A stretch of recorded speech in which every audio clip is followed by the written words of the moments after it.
That is that he was interested in the guitar. He wanted to kind of have a dabble in it. He wanted to see what it would be like, and he wanted to take some risks with it. So he started to learn how the guitar worked using GarageBand on the iPad. And that was just a hook for him. He didn't go too deep.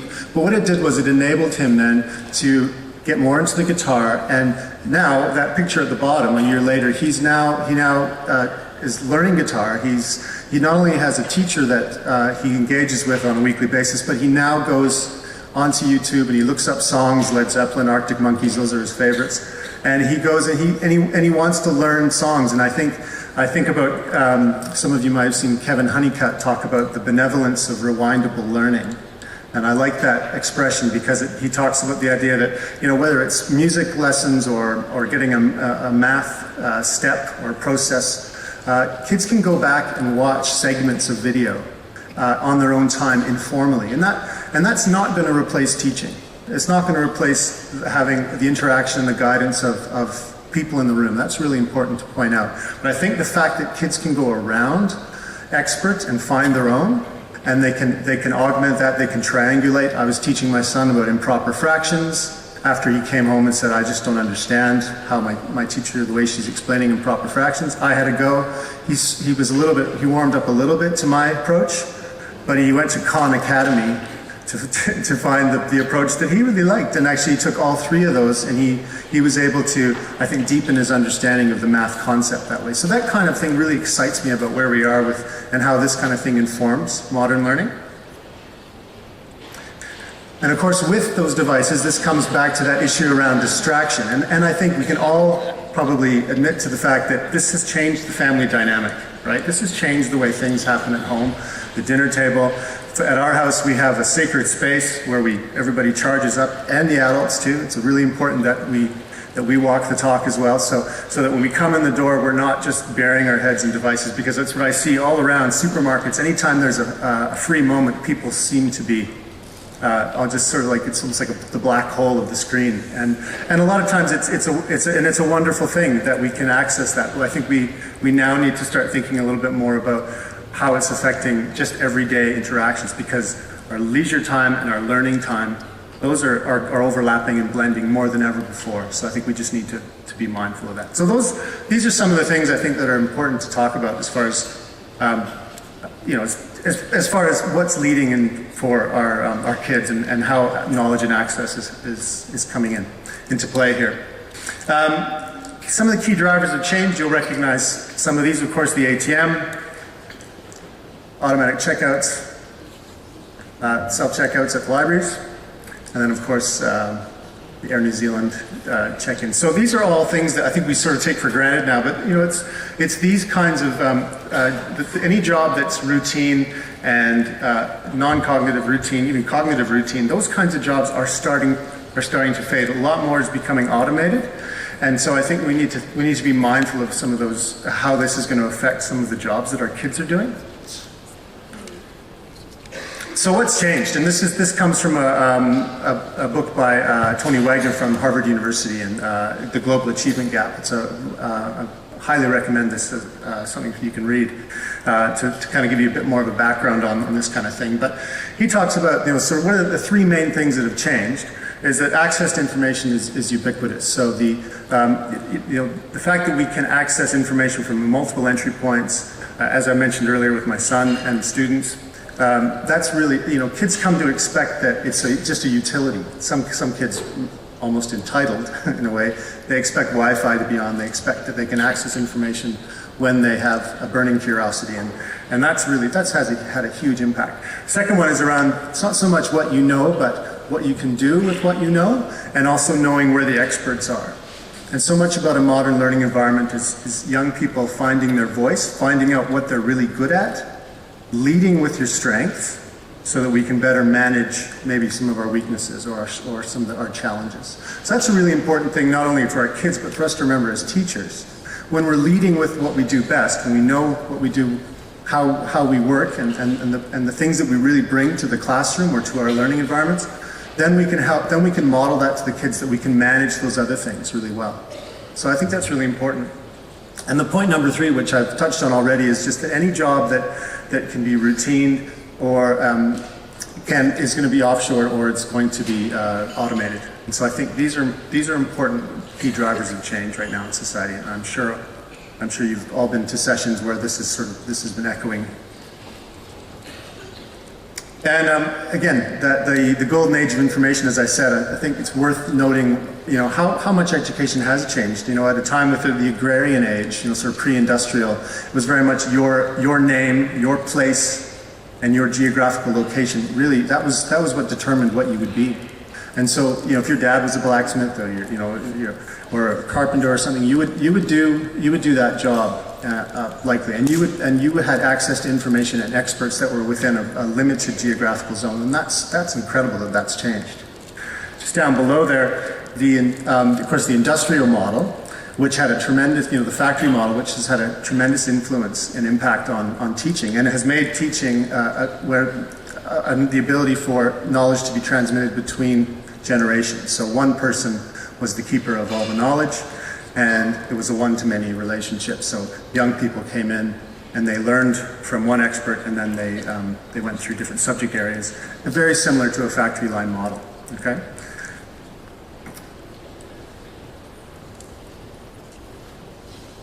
And now we are in now the modern age, or currently we're in. We have, and I sort of included these three slides because I think the top left one, this is at Takapuna Normal Intermediate in Auckland, and you can see the desks there are probably 25 years old maybe, and it's a single cell classroom, 65 square meters, and this is where a lot of modern learning is happening. Modern learning practice. We are not all in the position to knock holes in the walls, and a lot of us are working with what we have, and we have to make the best use of it. So that's why modern learning practices is really important.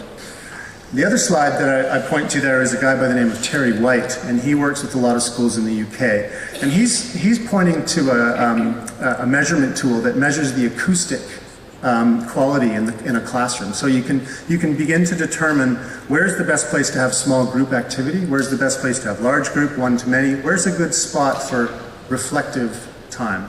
Because I think one of the concerns that I have as a parent, for my own boys going into a modern learning space, is that of the noise and that kind of din, and I think, oh, how are kids going to concentrate in this? That was my first initial reaction to MLEs. But I think we have some technology now that allows us to measure rooms and to determine very accurately how and simulate things before anything has been constructed, before any building's done. So that's really important.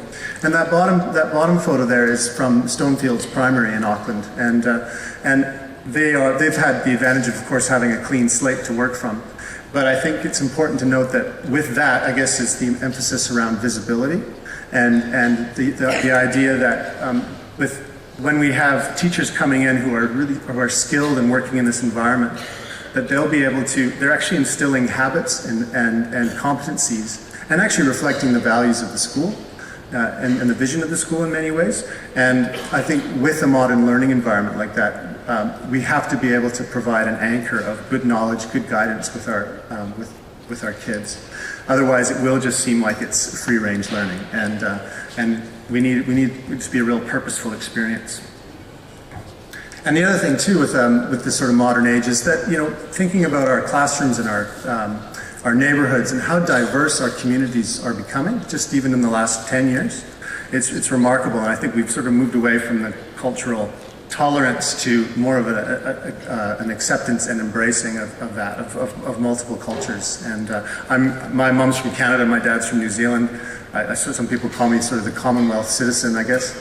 But and there's been a lot of things that I've brought from Canada that weaves in nicely with what's happening in New Zealand. And we in fact looked at the New Zealand curriculum when I was just starting out teaching. It was when the curriculum was in its sort of draft form. So I think there's a lot of commonalities around with our countries that we interact with a lot with, but also with just the realities of new communities and minority groups that are coming into our schools, and how important it is that we have that cultural sensitivity and awareness. That's a big part of this as well.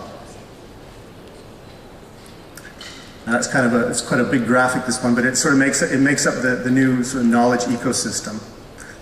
And the knowledge ecosystem, I'm not sure if you can see from the back there, but it's the key competencies, which are my favorite, favorite thing about the New Zealand curriculum, because it's something that can stay constant throughout their school career. And of course, there'll be different opportunities. It looks different at every age group, of course, but that ability, those 21st century skills of being adaptable and flexible and having the ability to work in groups, and also the ability to take oneself away and work, work in a reflective space so we can enable that deeper thinking.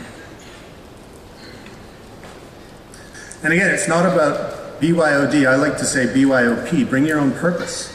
We don't need to, going digital is really important. It's afforded us a lot of opportunities and connectivity, but it's not silver bullet, right? With a modern learning environment, we've got all the tools, right tool for the right job. And I think, all of these tools we've used to some point with our kids. And I think it's really important that this is not the silver bullet, that it's an opportunity for us to draw on the suite of tools that we have and to make sure that kids are not just falling down a rabbit hole and they're with the technology and in front of screens for 4 or 5 hours a day. That's not, we want our kids to be balanced. We want that, it's managing self. We want them to be discerning and critical thinkers, not only about the information that they're seeing, but also about their own time and being aware of their own habits, not only at school, but at home as well. So there's a real opportunity for parents and teachers to come together on this. And I know many of you in this room have maybe had parent nights on e-learning or bring your own device or digital citizenship. All that kind of stuff really folds nicely into this stuff. I think it really complements that. Yeah. It's just a group of students in, this is at Stonefields, I believe, and this is their kids, this is around agency, and they're just putting their names up next to which stage they're at with their math lessons. And that's just one simple thing in agency that I think really is something that needs to be supported. And again, as I said, that the ability to have a quiet, reflective space is a really key part of modern learning environments. So that we're not, that when kids not only can have the access to that, and there's equity of access to those spaces, but also that kids know when they need to, that part of student agency, that they know when they need to go to these spaces. And finding a place for quiet reflection time is really key to this. This is a shot of some students at Albany Senior High School. They have a community impact project, which happens every Wednesday. It's a full day devoted to projects, and these are a couple of high school students here who've created a wind turbine. The ability to be innovative and have a sand pit and a place where you can experiment is really important for kids to express ideas in a modern learning environment. Being able to, not necessarily just having a sand pit area, but a place where kids can take risks and prototype and all that kind of stuff is really important. What comes out of the other side is great stuff like this, that you get kids starting to think more about global issues and real world problems that are quite complex. There's a lot of talk about we don't know what kind of jobs are going to be coming for our kids 5, 10 years from now, 20 years from now, but I think one thing we can agree on, their ability to problem solve and think creatively about solving the issues that we face today, whether that's Sam Johnson from Christchurch, who was with the student army around the earthquakes, and now his expertise, he took that to Nepal, and he's been helping them mobilize people there. So that's really exciting. I'm just checking on my time here, because these guys will be coming in shortly.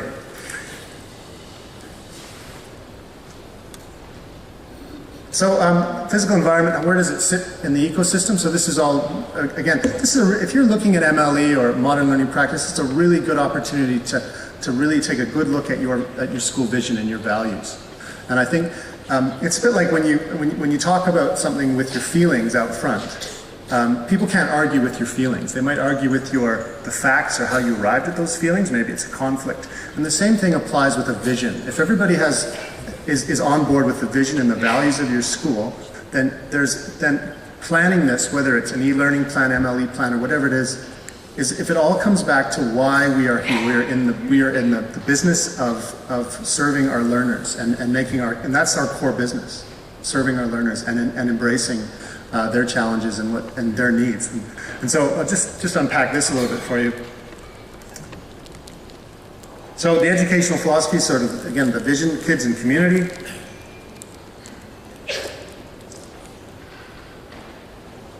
A little bit of a lag here with the clicker. No. Just going to let you meditate on that for a moment while this catches up. Oh, there we go. The pedagogical vision, so our vision for learning. So, what's the graduate profile of our kids? What do we want them to leave our school with? Okay, it's just making me wait a little here. I'm worried that if I click it too many times, it'll just bullet point, and then you guys will be. But the pedagogical practice, so what does teaching and learning actually look like? When you talk to parents about this, it's like, what's the tangible stuff what does this actually look like? What is it going to look like on a daily basis? I was talking to a group of parents on Wednesday night, and they were really concerned that their 5-year-olds were going into a new entrance class that was modern learning environments, and we weren't told, and or there was some communication there, that was some miscommunication there, and so it was very much about parents really wanting to make sure that kids aren't just sort of thrown like confetti into a room and say, well, there's going to be, there's probably going to be 40 of you, and so good luck. And it's a little bit like herding cats, and a lot of the fears were, and I can understand where some of these fears were, but then bringing in the teachers to talk about how organized and how mindful and I guess how agentic that learning is for the kids, and how some of those habits are actually modern learning are actually just a carryover from early childhood centers, which are the original modern learning environments. So I think it's important to remember that, especially if you're talking to parents. Okay, this clicker, oh, there we go. Work to achieve the vision. I'll just carry on. Hoping you guys don't have too many bullet points like this. Our spaces. It's giving you a chance to reflect. This is the deep thinking I'm trying to walk the talk here on stage.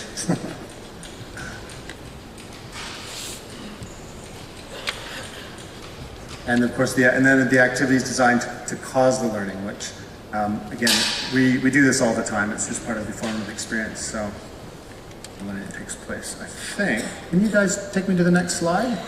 I just don't know if You're also polite and quiet. Okay, this is my last slide, and then I'm going to hand it over. But some of the learning settings that we're talking about. Again, it looks like quite a massive sort of pastiche, big collage almost of different learning spaces, but it's important to take a look at that, and again, the one-to-many space. So the ability, not only for, the direct instruction that we need to still do, that comes from the industrial school model. It's still very important, but it's important that young people get a chance to do that as well. And we do that. We already do that in our classrooms, giving kids a chance to practice their speeches, demonstrations in front of the class. Having a space where you can do that is really key.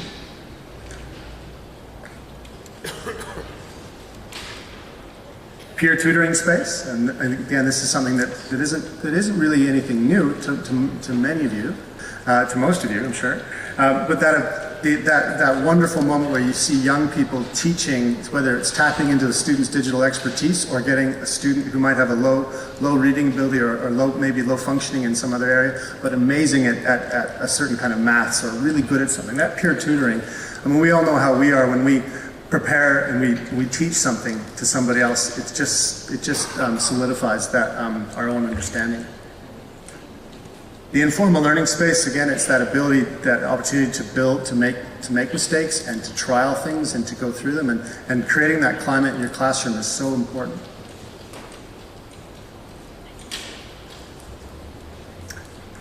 Choices in learning, student agency. Again, this is something that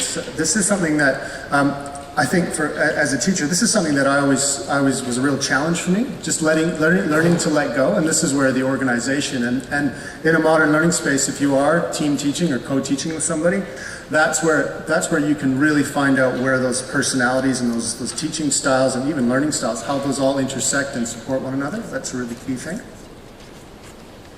Outdoor learning, I think this is really an overlooked area. I think sometimes there's some amazing learning that happens in our environments. I was teaching music in Canada, and again, outdoor learning there, as you can imagine, you have to choose your season carefully there.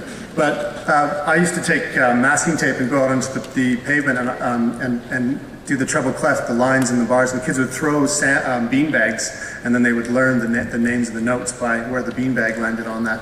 And that's just a simple way of using the outdoor spaces. So I think sometimes, because we walk through the premises so often, we sometimes forget that some great learning happens in our outdoor spaces. Collaboration space. A lot of that's happening now already, of course. Independent practice space. Again, these are all, you're going to take maybe 2 or 3 of these, and some of them are working really well. I'm obviously showing you more than what most schools can handle at once, but there are a lot of things that overlap here. And next one. Talked about the reflection space again. We all know what happens after a good night's sleep when we've been working on something, and that allows for kind of the information to percolate a little bit, and it kind of gets processed into our long-term memory. That's really important to have that space. So that reflection space is also talking to parents about how much reflection time do you have at home? Are the kids on screens right up until they go to bed? Because if they are, that's probably going to be disruptive to their sleeping. And that's a really key important part here. Co-teaching opportunities. Again, when Canada started off with down the similar road around modern learning environments, I guess it was more co-teaching and team teaching. It was sort of in the late 70s it became really popular, and then of course the partitions went up because we didn't do enough to prepare our teachers to be in that co-teaching space. My brother's a high school teacher, and he talks about rather than compartments of education, not necessarily departments, because people who are experts, I'm an expert in physics, and therefore I don't need to be with somebody else. I want to just go into my silo and I want to teach the way I've been teaching, and that's great. But I think that the visibility of a modern learning environment and team teaching is so important for our own professional development. And then again, that last space I spoke about this, but that ability to prototype and experiment, and it might even be getting kids to go home and create their own YouTube channel where they're uploading those science experiments or food or cooking or something like that. Kids are doing this already. They're creating their own channels. They're informant. They're going around, I guess, formal learning experiences, and they're creating they're adding to the knowledge economy this way. So, guys, I'm sorry I've gone over time a little bit here, but I'll hand it over to Rob, and at the end we'll have some time for Q&A. So I'll look forward to talking to you more in a moment.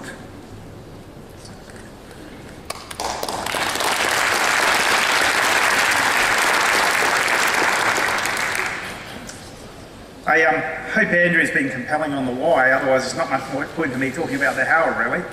I'm Rob Giller. I still think of myself as an army engineer. In fact, I've still got a uniform under my bed, although I barely fit it these days.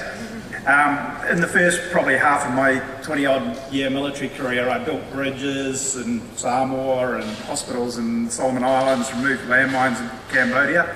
But I moved from that to an instructor at our school where we trained plumbers, carpenters, electricians and a raft of other trades, and then moved into actually looking after the Army property portfolio and into program and project management. So I'm going to focus a little bit on what we tend to term flexible learning spaces. As effectively the landlord of state schools, the Education Infrastructure Service looks after $22.7 billion worth of property infrastructure. And I know the integrated state school context is slightly different because the ownership of those assets is actually in the hands of proprietors. But there's some similarities. And I want to first emphasise what Andrew was talking about purpose and vision, because it kind of starts there. Some of you will sympathise with my wife in this story, but when we started to look at building a house, she got our house and garden magazines out and cut out this room and that room and kind of pasted them all together. And I said, there's another guy who did that. His name was Dr. Frankenstein, and it didn't work out that well for him. And of course she went, yeah, sure.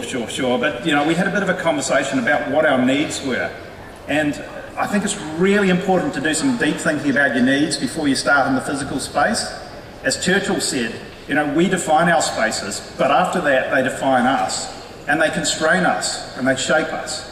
So we need to think carefully about what we're trying to achieve before we leap straight into building. Sarah in Stonefields, and I see Andrew provided a few images from Stonefields before. If you get the chance to visit Stonefields, Sarah will show you stage 1 and then stage 2, and it's quite different. And they said they learnt a lot from stage 1, operating in that environment, that shaped the design for stage 2. And they're now looking, because of the expansion they're seeing up in Auckland, to do a stage 3. And that stage 3 again is going to be an evolution on what they've done previously. So in some ways it would be nice to walk back to the past and remind yourself of what you've learned and put that into place. Unfortunately, we can't do that. Modern learning environments, innovative learning environments. Modern from, the Latin root modo of the day. You'll see when I get on to what I'm talking about, we actually have to think about the future as well. So when you design for today, you're also thinking about future needs and those who follow you. I've put two models up on this slide. One is out of OECD publication on innovative learning environments, and one is a core education model called the educational positioning system. And the main thing I want to emphasise on both of them is that the physical environment is only a part of the picture. Too often I hear people talking about modern learning environments as talking about the physical spaces. Now, I can show you some videos on our MLE website of beautiful physical spaces. There's a very good video there of Hobsonville Point, but it's an empty space and no learning's going on in it. So it's the interaction of all of these elements that's important. And too often people get caught up on having to have the bling, the nice new building, the nice modern furniture that Richard will talk to. Whereas actually at the heart of it is actually the deep thinking and the learning that's going on and the engagement that's going on in a classroom that's important. So just bear in mind when you hear people talking about modern learning environments, we're talking about the totality of all of these things, the system interaction. And the system as a whole is important. Again, Andrew reminded me of a story where we had a power cut a few weeks ago. And my boy was horrified because no power for him meant the world had ended. No power equals no internet equals no online gaming with his friends, no way to Skype them. What do I do? I'm bored. There's nothing for me to do. Whereas I remember when we had power cuts, it was get out the candles and have a bake up over the barbecue or even light a fire in the backyard, and it was almost like a little mini adventure. I tried to push a bit of that onto him, but it was just shattering for him to have no power.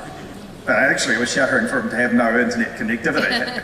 And so, you can build a massive big system, but if there's a critical break in that system, something as simple as the power going off or not having the ones and zeros thrown to a device, it can impact quite heavily.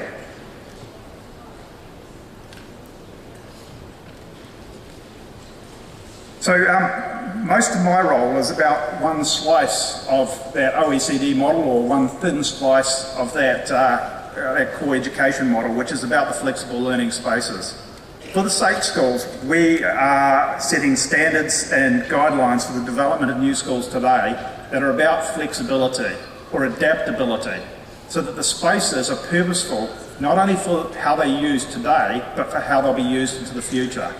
I'm quite unapologetic when I talk to our regional forums and people ask, so are you going to let us, because we just want to build double-loaded corridors and single-cellular classrooms, are you going to let us do that?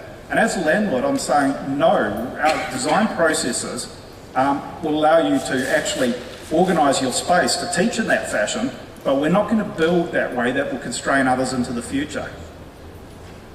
What we're looking for that is reflected in our national design standards is something that maximises the use of space. So think about the double-loaded corridors. Think about when you're at school.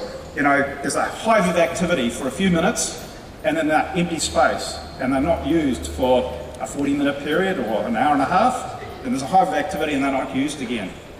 Circulation space can be up to 10% and certainly well over 5% of your footprint. What we're trying to do is turn that back into usable space for teaching and learning. And you'll see that reflected in the designs. Again, some of the ones you've seen, like the Carrasbook slides that were playing previously, and a number of the other videos and images on our Modern Learning Environments website. Therefore, we're trying to create spaces that are adaptable to a wide range of learning practices.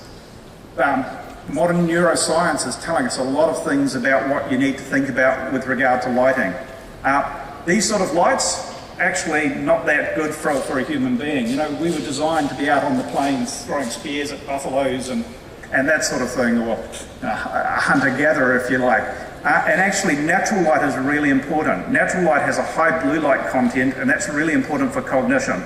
Switch on during the day, switch off during the night. I don't let my kid play with his devices after 6 p.m. at night.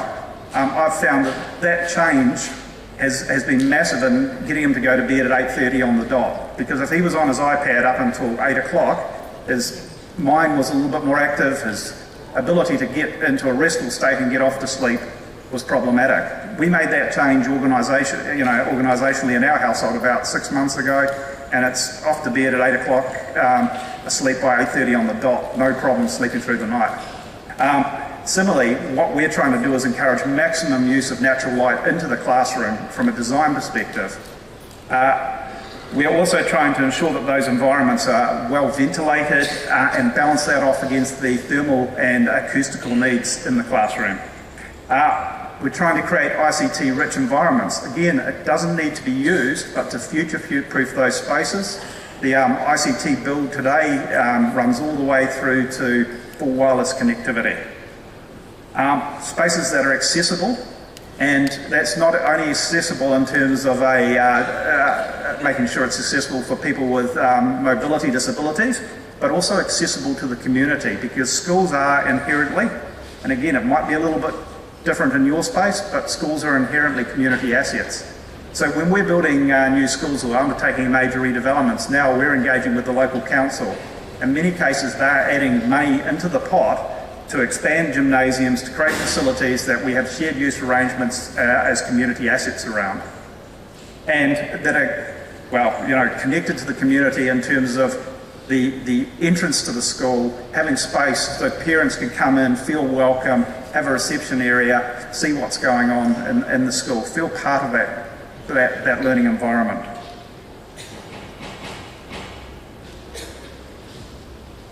In terms of maximising use of space, you know, let's see if my laser pointer works here. So the one in second from the left, the kind of big barn, that was experimented with a little bit in the 70s. That's probably the extreme of open spaces. It actually doesn't work that well.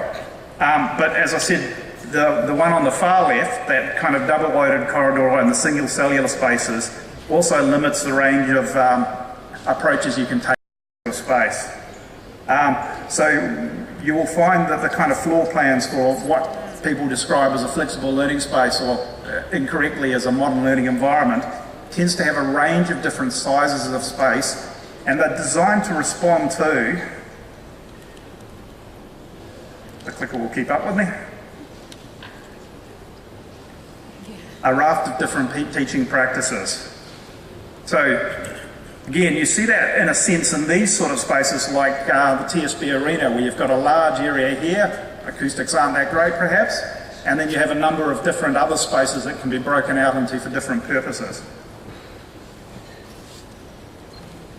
And so just graphically running through some of those principles, you see a toilet block there again, where you've got privacy in your cubicles, but you've got transparency into that space, where as a boy we used to roll up toilet paper and throw it on the roof and get into all of those sort of bad habits, and it actually makes the maintenance of the school and the policing of behaviour a little bit easier as well. You see it in the use of natural light. Now this is a conversion of an existing space, so it's not making the best use of that corridor, but it is actually starting to open that up, and the doors can be opened up and that space can be taken advantage of. Obviously not to the same extent that if you were designing from scratch.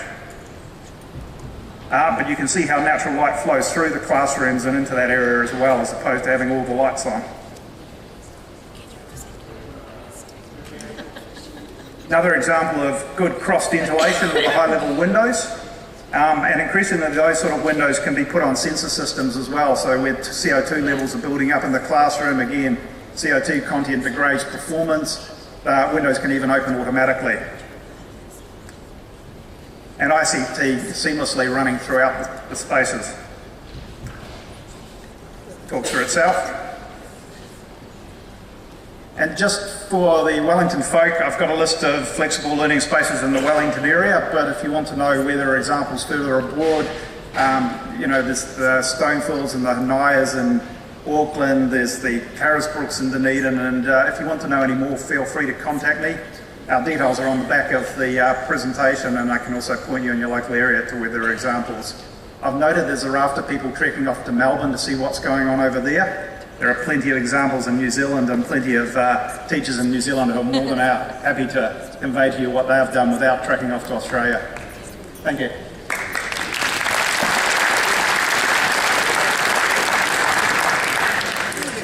Morning, my name is Richard Jenkins, and I'm New Zealand Sales Manager at Furnware, and I've got a pretty exciting role. I travel around the country and around the world and get to go into different schools, and everyone is always at a different stage of this journey, and every school has different challenges, community values, and so what I've learnt in our role is really just to be a facilitator on that journey in terms of sharing ideas and helping schools visualise what these environments can look like. So that's why I'm here talking about the what. So the physical environment or the third teacher does play a very important role. It doesn't obviously direct the learning, and you know what Andrew and Rob have talked about is important, having that the vision and the understanding and the pedagogical understanding of what you're doing in these environments before you can sort of define what they look like. And I was listening to Julie Aitken the other week, and she was referring to the physical environment as the hardware, and the vision and the pedagogy as the software. And I think that's a really good analogy, because if you look at a computer, there's no way you can run the latest version of Office on a computer from the 90s, and there's no way you can run an original version of Office on the latest computer with the highest specs. So it's about having the software and the hardware in line to have the best outcomes. So in terms of the evolution of learning spaces, our company's role has changed, as I was saying, and it used to be quite easy. 20 years ago, every school was doing desks and chairs, but in the last 10 years, we've definitely seen this shift, and this gives you a good idea above me about how these environments are now changing.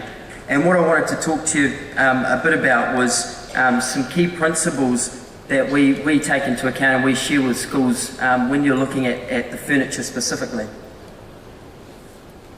So something to take into account is that we're all different, and we all learn in different ways.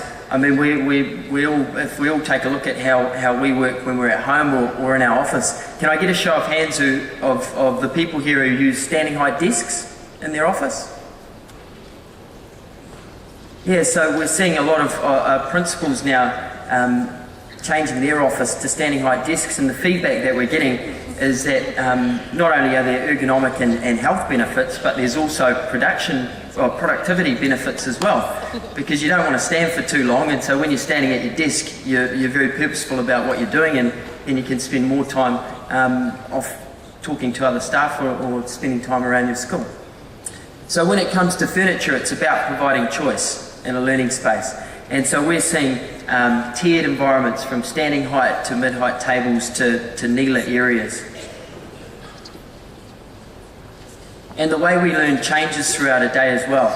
And so it's about catering for that, and in some cases having furniture or having a space that can provide multiple uses. So a good example is the maker spaces that a lot of schools are doing now, and having furniture that can be multi-purpose, so tables that can join together for larger groups or split apart, tables that can nest underneath each other to create more space in a learning area.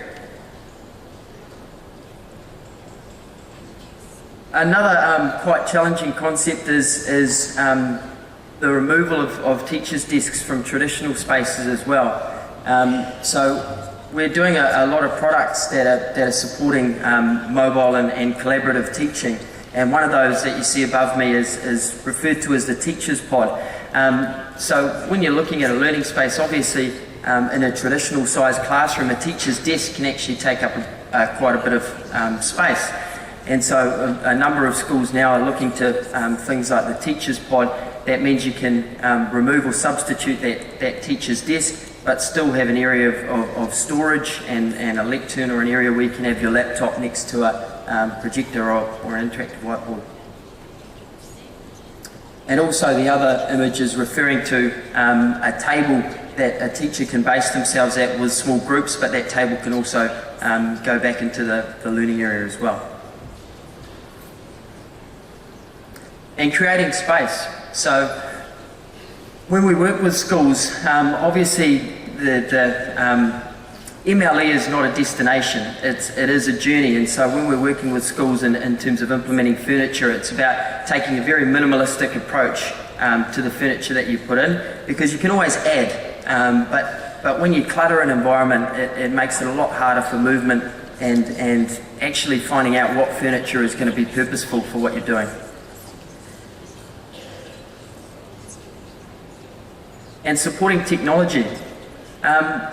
That's the interesting thing about buildings and furniture, is that it lasts a long time. So that is why, you know, and when we deal with schools, we find schools are starting the MLE journey at different times, because you may be in a situation where you need to replace a classroom, or you may have teachers that want to be more collaborative, or there may be other demands. So schools start this journey at different times, but when you are looking at new buildings or new furniture, you've got to take into account what the technology will look like in the next 3 to 5 years, because too often we go into schools that are looking to refurbish ICT rooms or do something around ICT, which means they want benches for all their PCs, and you think, well, in 3 years are you going to want furniture that's going to cater for PCs, or are you going to want furniture that caters for more mobile devices?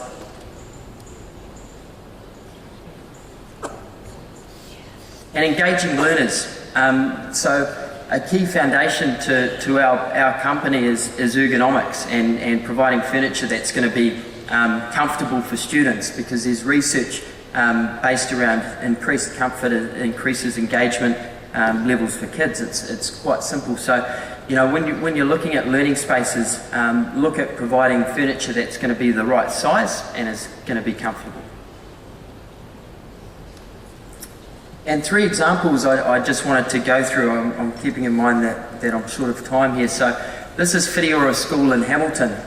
So Paul Cooper, the principal there, was lucky enough to get a full rebuild. But obviously that came with a lot of challenges, because that meant that the building was then starting the journey. And so he had teachers that were quite happy teaching in their traditional environments. So there was quite a challenging situation for those teachers when they originally saw the plans for a pretty open area. So the far area at the end is one classroom, and where the image is taken from is another classroom, and what we're looking at here in the middle is a shared space with breakout space around the left hand side, a food tech area and a green screen area.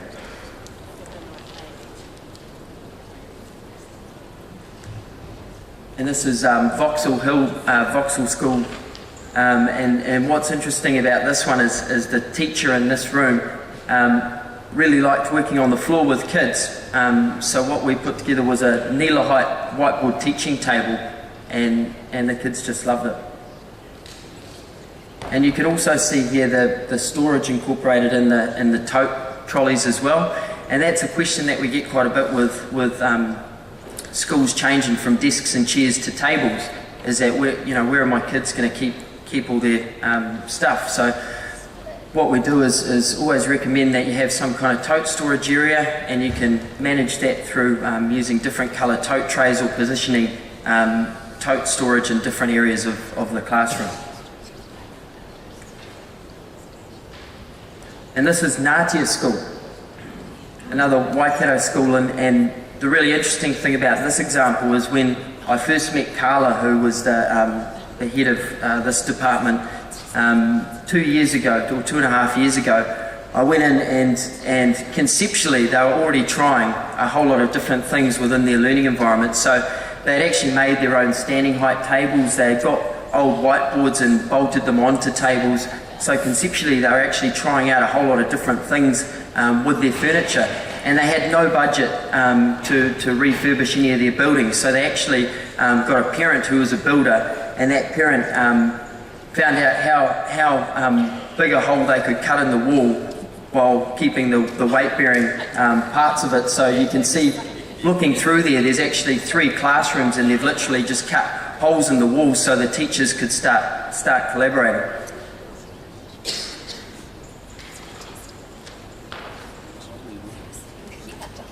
So that's really it from me, because I know we wanted to leave some time for question and answers. So Were there any questions? Got a couple guys on microphones. Got one person over here in the microphone. Is there somebody else? So if you have a question for Ron, and if you'd like to just email, you can do that too. But if you wanted to ask a question now, we'd love to hear from you. Questions, challenges, concerns?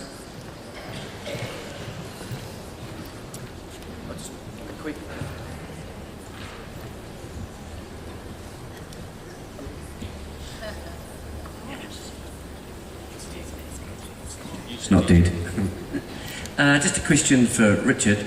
Are you finding more primary schools are taking up these new MLEs or high schools or? Yeah, in the last year we've definitely seen an acknowledgement from secondary schools now that you know these learners are coming out of these environments in primary schools wired, you know, for these types of spaces. So I think, you know, there's actually a number of examples of secondary schools now that are doing this sort of thing. But primary, it's normal. But I you know, the apprehension around MLE is, I think, the biggest, you know, what's holding us all back. It's looking at the purpose and what Andrew and Rob have been talking about, which is the key part of it.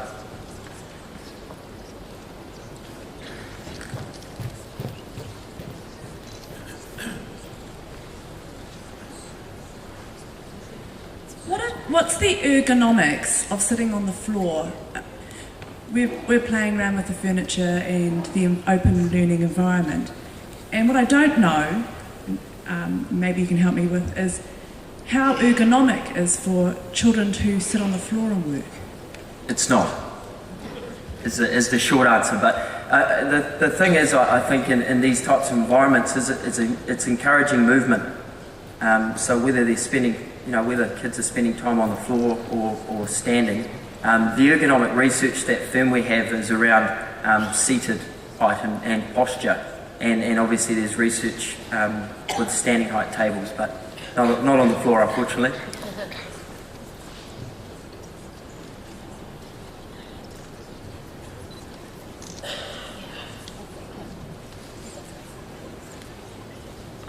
Anybody else have anything else to add? Questions? We'll be around after the session as well if you wanted to come and have a conversation with us. I just want to thank Rob and Richard for joining me for this, guys. Thanks, I really appreciate it.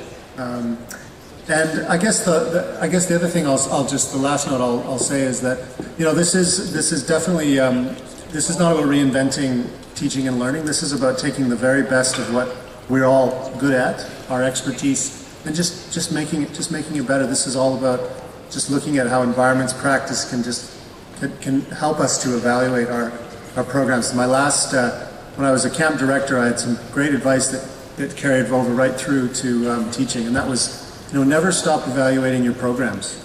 Never stop evaluating what you're doing, even if it's humming along really well. There's always room for improvement, and I think we need to be the professionals that we are is reflective and really knowing our impact, as John Hattie talks about. Know thy impact, and that's a real key part to this whole journey. So thanks for being with us today, and we'll look forward to talking to you soon.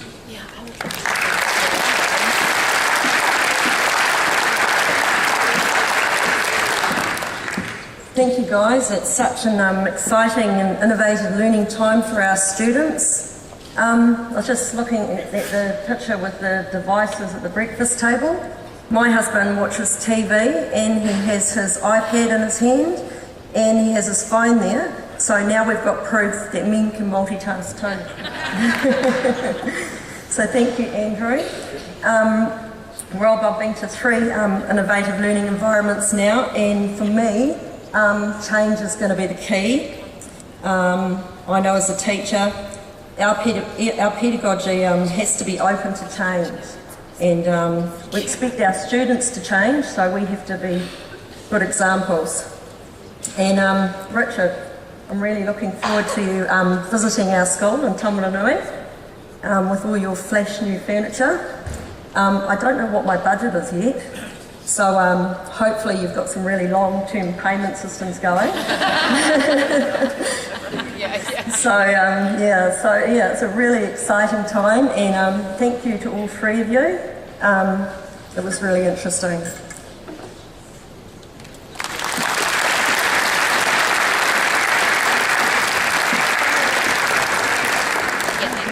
She did. She was back in the first thing. Come here. You should.